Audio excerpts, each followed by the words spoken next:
देखिए, तो आपके बाद में पता चला है। अब आगे उससे जब डिटेल मिलेगा तो उस पर हम कुछ बोल पाएंगे।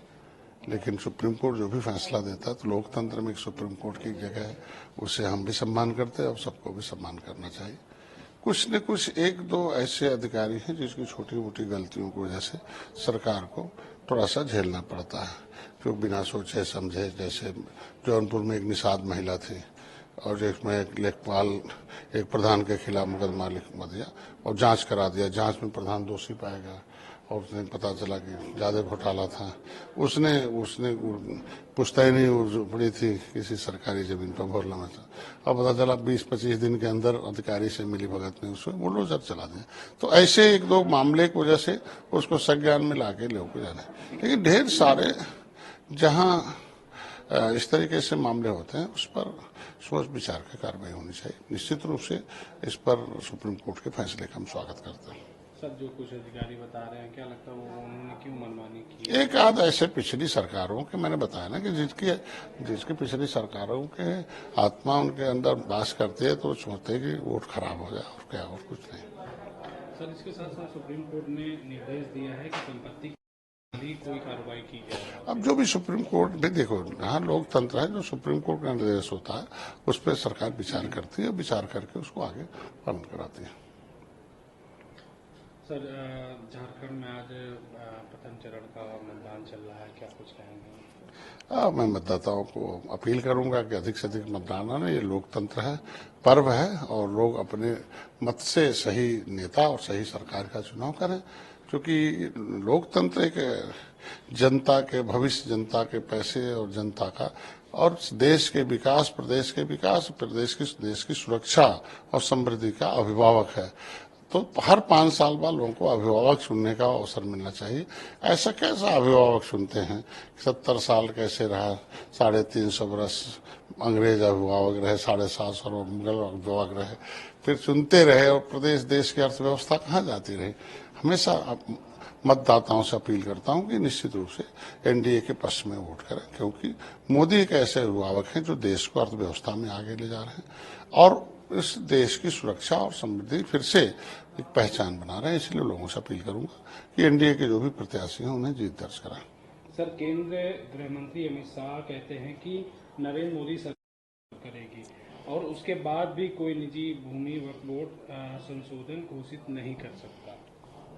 अब मानव अभिभावक हैं, हमारे मार्गदर्शक हैं और देश की जनता, एक तरीके से भारत में जनता ने विश्वास जताया है एनडीए पर। तो एनडीए पर जब विश्वास जताया है तो निश्चित रूप से हम जनता से जो वादा किए रहेंगे, जनता के हित में फैसला लेना हमारी सरकार की प्राथमिकता है।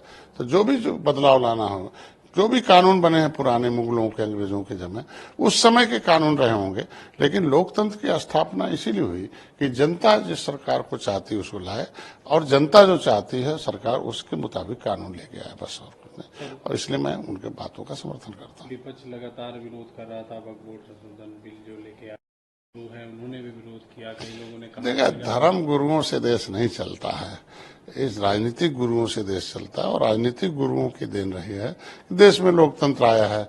अब देश संविधान से चलता है और संविधान में जो आवश्यक है वो बदलाव लाने का अवसर प्रदान जनता करती है। तो जनता के हित में फैसला लेना हमारी सरकार की प्राथमिकता है। विपक्ष के पास बयानबाजी के अलावा कुछ नहीं है। 67 साल बहुत लंबा समय विपक्ष को केंद्र में जनता ने दिया। 67 साल में अर्थव्यवस्था कहाँ चली गई थी? देश का जो इज्जत पानी था दुनिया में कहाँ चला गया था? आज अर्थव्यवस्था 5वें पर आए, 3रे नंबर पर जा रहा है। ये बहुत बड़ी बात है। अब अर्थव्यवस्था से देश की व्यवस्था चलती है। सर, कांग्रेस के राष्ट्रीय अध्यक्ष मल्लिकार्जुन खड़गे ने जिस तरह से मुख्यमंत्री योगी आदित्यनाथ को टारगेट करते हुए कहा था गेरुआ रंग पहनने वाले जो है नफरत फैला रहे हैं, उसके बाद मुख्यमंत्री योगी आदित्यनाथ ने कहा कि जो है क्योंकि एक वर्ग का वोट जो है खिसक जाएगा कांग्रेस से। देखिए, आज के दिन में जो कांग्रेस के लोग हैं ना, वो कैसे कैसे बयानबाजी देते हैं। अब सोच सकते हैं कि जब वो कहीं और जाएंगे तो जालीदार टोपी पहनेंगे, कहीं मंदिर में आएंगे तो जनेऊ दिखा देंगे, कहीं और जाएंगे तो चद्दर दिखा देंगे। तो ये चीजें अलग अलग तरीके का छद्म धारण करने का कांग्रेस का एक बहुत बड़ा इतिहास रहा है। इसलिए जो भारत की जनता ने जब समझ लिया कि नहीं, हमें एक राष्ट्रवादी चाहिए, भारत के विकासवादी चाहिए, भारत की अर्थव्यवस्था को सही करनी चाहिए और भारत को फिर से एक नई पहचान मिल जाए, फिर उसके लिए हमें देश की सरकार चाहिए। इसलिए जनता विपक्ष को हटा रही है और एनडीए को ला रही है। सर, उपचुनाव को लेकर अपना उनका डंडा, उसमें जय निषाद राज का झंडा है। अब उन्होंने कसम खा लिया कि हम नहीं कांग्रेस सपा बसपा का खाएंगे डंडा, अब उठाएंगे अपना झंडा। और झंडे का जो स्वागत करे भाई, भारतीय जनता पार्टी निषाद पार्टी के झंडे का स्वागत करती है, इसलिए निषाद पार्टी के कार्यकर्ता सभी लोग हैं। क्योंकि विपक्ष को सब जान चुके हैं, क्योंकि दिल्ली के जो संविधान का जो गजट है, संविधान की सूची है, लेदरमैन, वाशरमैन, फिशरमैन, वो 10 अगस्त 1950 को संविधान का अनुसूचित जाति का जो गजट है, उसमें मछुआरे सुरक्षित हैं। उनका लोकसभा, विधानसभा, विधान परिषद, नौकरी, मान सम्मान, स्वाभिमान, रोटी कपड़ा मकान, गजट और बजट दोनों उनके लिए सुरक्षा है, उनको हिस्सा है।